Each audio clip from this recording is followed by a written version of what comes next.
揾人生意義會係覺察、認識、接納、欣賞同埋做選擇，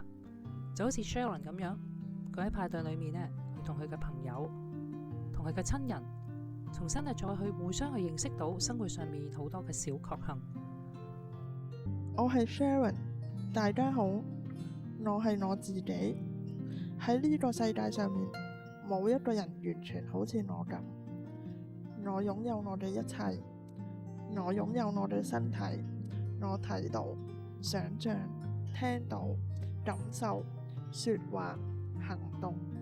我有時對我自己唔係太了解，但係當我對一啲事有興趣，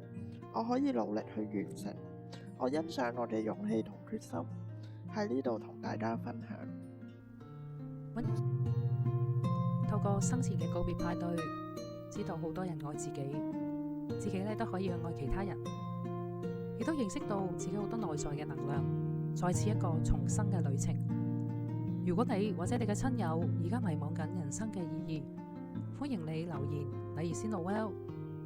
會聯絡你，幫你去統籌同埋主持一個你自己喜歡嘅、有你自己特色、有你自己意願嘅派對。